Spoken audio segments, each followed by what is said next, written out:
because we're going to bring in Robert Heller. He's going to join us from California. He was the Federal Reserve Governor under the chairmanships of Paul Volcker and Alan Greenspan. Again, joining us from San Rafael, California. Thank you so much. We appreciate your time, Dr. Heller. Pleasure to be here. I know you're just getting the first opportunity to delve into the minutes. Obviously, investors are doing so right now as well. Many people expected the minutes to certainly address the fact that the economy has continued to weaken, and I assume you've seen all of that. Is there anything that came out as a surprise to you in the minutes?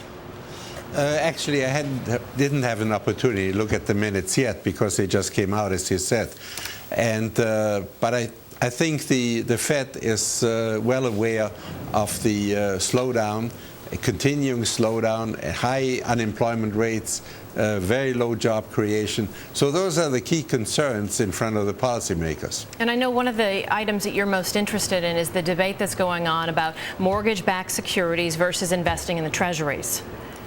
Yes, I think it is very dangerous for the Federal Reserve to start financing the federal debt, the government debt, ad infinitum. Once you go down that slippery slope, there's really no ending in it.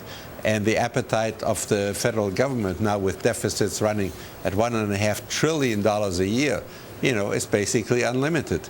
If the Fed monetizes all that debt, then we will be in an inflationary period very quickly, and we'll have inflation and high unemployment, both devils to fight.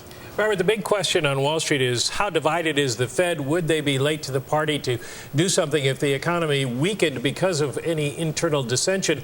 The Fed counter-argument is that, of course, we're going to have some strong discussions because we're doing things we never did before. Look at the 9-to-1 vote. That's what's important. At the end, we coalesce around the chairman. Do you buy that argument? The Federal Reserve has a long and very strong and very good tradition of showing unanimity in its policy decisions. I think that is very good. You've got to have a free and open debate. I sat there many times where I thought, wow, half the board is in favor of taking one step, the other half is in favor of the other direction. And in the end, it was either a unanimous vote or maybe one dissent. So there is a strong consensus opinion to give confidence to the country that the Federal Reserve is on a united track.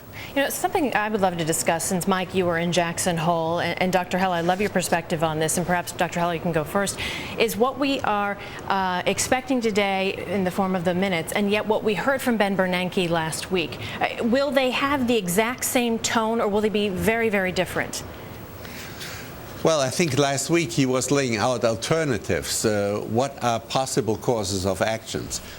In the minutes, clearly, we are talking about the actions which are actually being taken. So at the next FOMC meeting, which is not all that far in the future, I think there will be a very wide open debate of the alternatives laid out.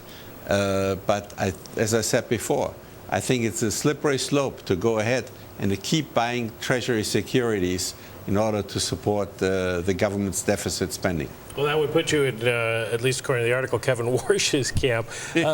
Big question, and September 21st is the next Fed meeting. Big question that has been unanswered by both the minutes and Ben Bernanke is what it would take to trigger further action. At what point do you think the Fed would have to step in? I think the real emphasis should be on fiscal policy, not on monetary policy. Monetary policy has done its work.